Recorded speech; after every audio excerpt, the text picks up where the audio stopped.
Ma mini-cité de 9 villas duplex presque achevée a été démolie par le ministère de la Construction.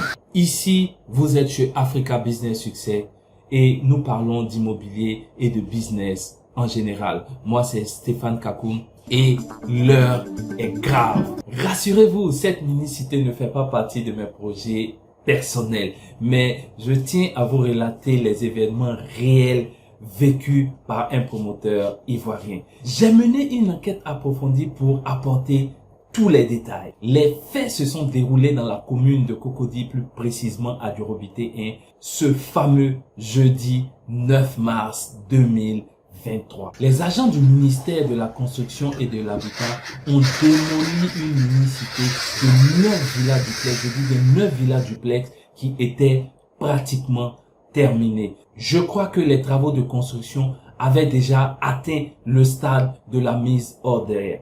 Pour ceux qui ne sont pas familiers avec le terme, la mise hors d'œuvre d'un bâtiment signifie généralement que la structure est complètement fermée et protégée des intempéries. Cela comprend l'installation des fenêtres, des portes et la mise en place de la toiture, assurant ainsi une certaine protection contre les éléments extérieurs.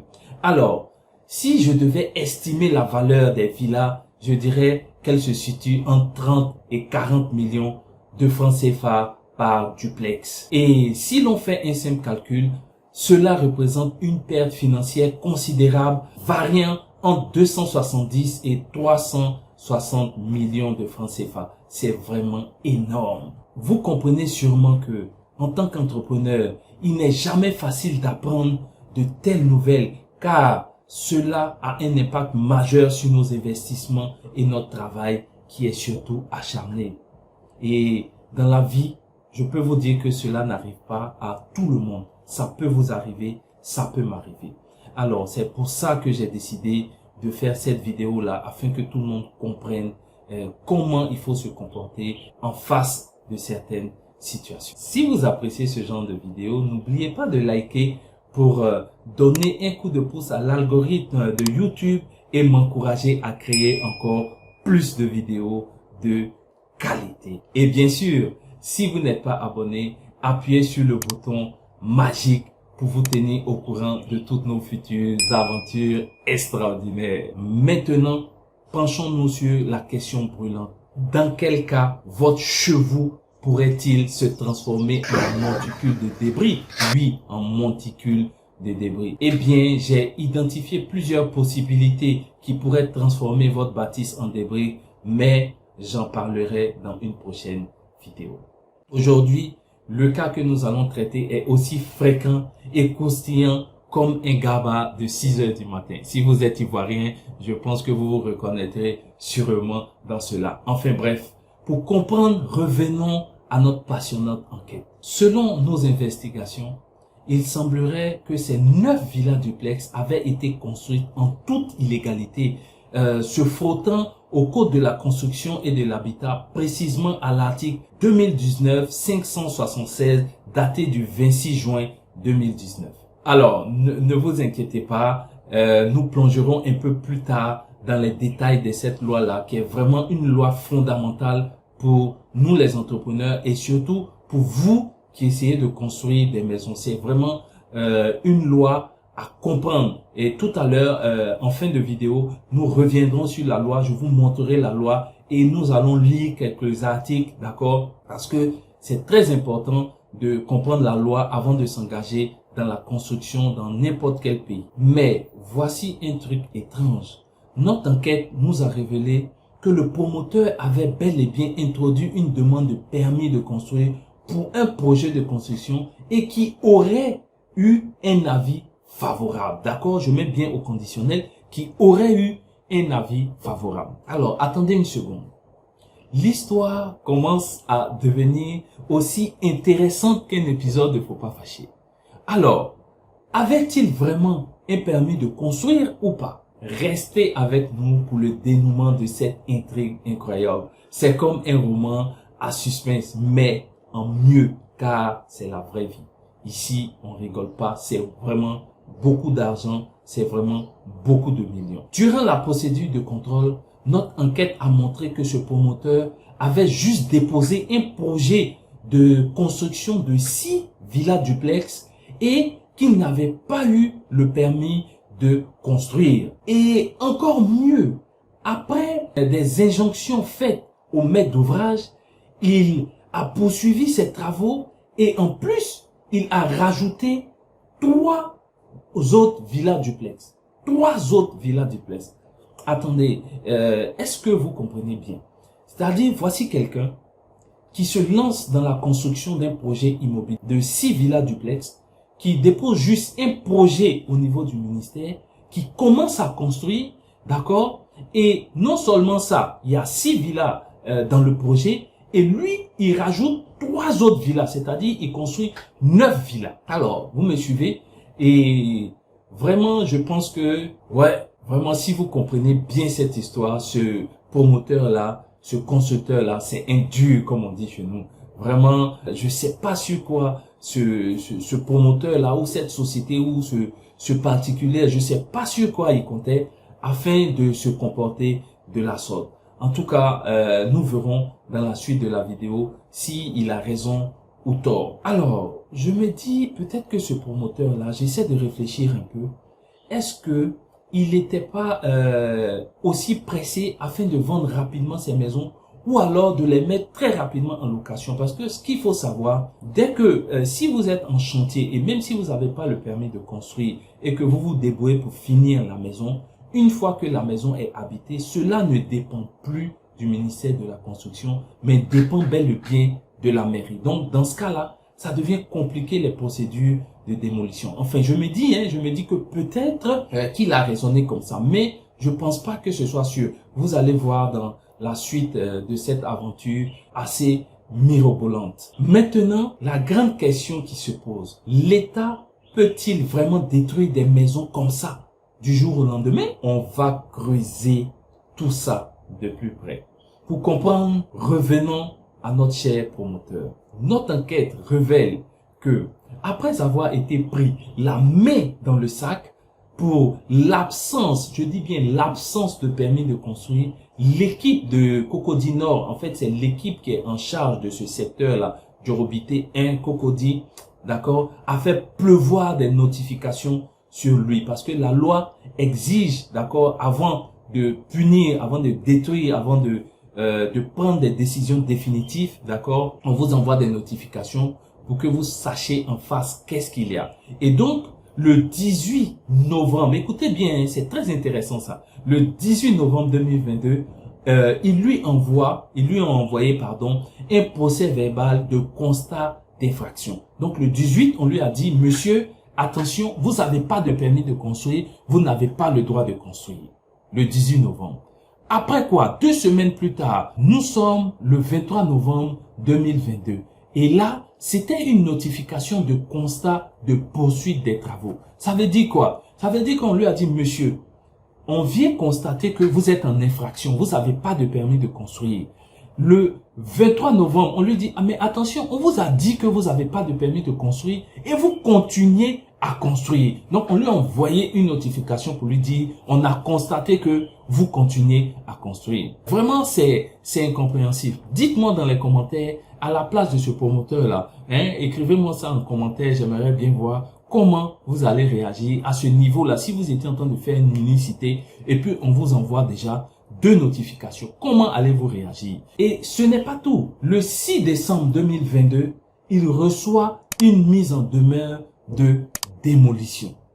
Ouais, ce promoteur-là, franchement, même moi, je comprends pas. Et il continue les travaux. Ensuite, le ministère s'est pas arrêté là. Bon, je sais pas si quoi ce monsieur-là comptait, je me répète, mais c'est hallucinant. Peut-être qu'il a essayé de tirer des ficelles et tout ça, mais bon, j'en sais rien. Mais le 13 janvier 2023, boum, une autre notification de mise en demeure de démolition. Et cette fois-ci là, ils lui ont pas signifié directement, ils lui ont signifié par voie de commissaire de justice. Ça veut dire ils ont délégué un commissaire de justice afin de pouvoir aller lui délivrer, d'accord, cet arrêté de mise en demeure de démolition. Mais c'est grave, c'est grave. Je ne sais pas ce qui s'est passé, mais au final, Je pense que ce promoteur-là était peut-être dans un délit ou vraiment, j'en sais rien. Même moi, je tombe des nues. À ce stade si c'était moi, déjà à la première notification, j'avais fait arrêter les travaux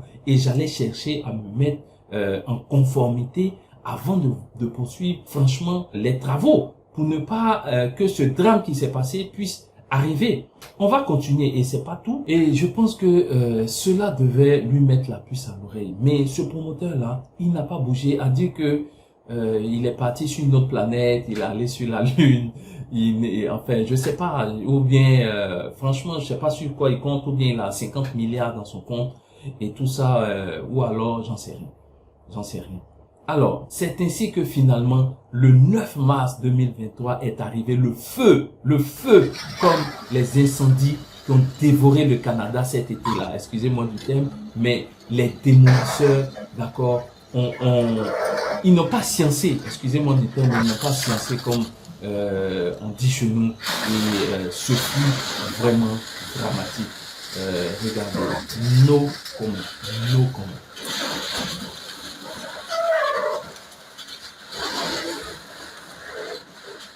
À la fin de cette démolition, vous vous demandez peut-être qui va payer la facture parce que la démolition, ça coûte cher. Il faut déplacer les poclins, il faut déplacer les camions afin de ramasser les gravats et tout ça. Mais qui paye la facture?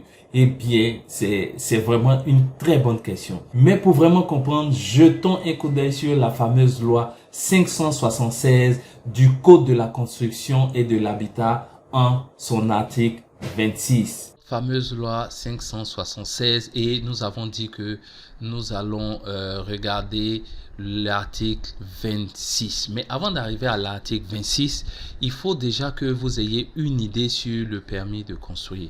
Donc cette loi-là, elle est très importante et je pense que en tant que promoteur, en tant qu'acteur, en tant que financier, en tant que personne même qui veut un bien immobilier, vous devez connaître cette loi-là. Vous pouvez la rechercher sur Internet ou lire avec moi. On ne va pas vraiment perdre beaucoup de temps à lire toute la loi. On va lire quelques articles et cela vous donnera une idée du permis de construire. Alors, c'est parti. Le permis de construire est délivré sur une zone aménagée ou approuvée. Toutefois, il peut être délivré sur des parcelles situées en dehors des plans de lotissement approuvés et affectées à des grands projets.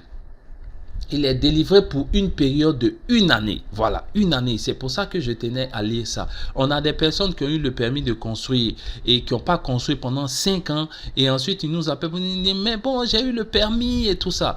Regardez, il est délivré pour une période de 1 année par le ministre chargé de l'urbanisme qui peut déléguer son pouvoir dans les conditions prévues par le décret pris en conseil des ministres. Article 12. Le permis de construire est exigé, c'est exigé pour la construction de tout bâtiment.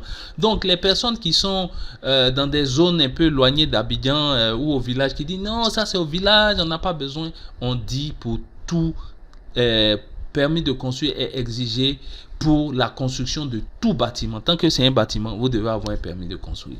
Toute extension de bâtiment. Non, on a déjà eu le permis de construire, c'était dans une cité et tout ça. Vous avez besoin du permis de construire. Les travaux exécutés sur les conditions existantes lorsqu'ils ont pour effet d'en changer la destination ou d'en modifier la structure, l'aspect extérieur, le volume ou la distribution intérieure. Les reprises de gros œuvres, permis de construire. Les clôtures, même les clôtures, la loi dit que vous avez besoin d'un permis de construire. Tout ouvrage ayant un impact sur le paysage urbain, vous avez besoin de permis de construire. L'article numéro 13 dit l'obligation d'obtention préalable du permis de s'imposer à toutes les personnes physiques et morales. Donc, le permis de construire s'impose à tout le monde. On va arrêter à l'article 14. L'article 14 dit quoi? Les constructions doivent être conformes aux règles et aux normes environnementales, d'urbanisme, d'architecture, de construction, d'assainissement et de drainage admise en République de Côte d'Ivoire. Donc cette loi-là, vraiment, elle est très importante. Donc nous allons aller sur l'article qui nous intéresse, l'article 26, pour notre étude de cas ici pour les 9 villas duplex qui ont été détruites. Article 26, donc nous venons lire l'article 26.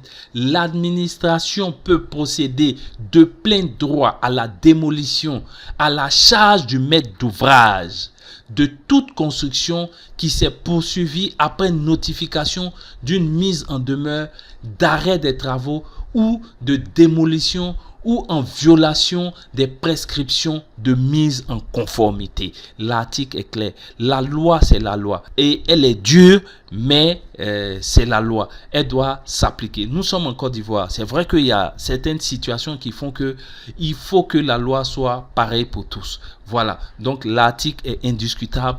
Les mini-cités ont été détruites de droit. Donc après avoir vu la loi est dure, mais c'est la loi. Donc vous convenez avec moi que les frais de démolition sont encore supportés par le promoteur ou le propriétaire de ce projet immobilier là. Donc je vous invite à faire très attention quand vous confiez vos projets à des tierces. D'accord? Il faut être sûr de leurs compétences, il faut être sûr que tout ce qui est travaux préparatoires pour les permis soit fait. Et si je veux estimer cette démolition là, parce que des démolitions malheureusement on est sollicité aussi pour en faire, il faut compter environ, moi je facturerai environ 5 millions de francs CFA afin de démolir une villa, parce que déjà il y a les frais des camions pour transporter tout ce gravat là, il y a le carburant, il y a le poclin, il y a la sécurité et tout ça qu'il faut payer. Donc si mes calculs sont exacts, il y a 9 villas à détruire, donc la facture encore salée fera environ 45 millions de francs CFA. Je pense que pour terminer, cette vidéo elle-même prévient des risques encourus si vous voulez construire précipitamment et sans permis de construire. Parce que on voit ça tous les jours. Même moi, souvent je me déplace pour aller voir des chantiers. Tout le monde, les personnes sont toujours prêtes à dire non, c'est rien, on va commencer et tout ça. Ne commencez pas. Faites votre permis de construire. Et à bon entendeur, salut. Merci de m'avoir suivi. C'était Stéphane Kakou de Africa Business Success. Allez, ciao.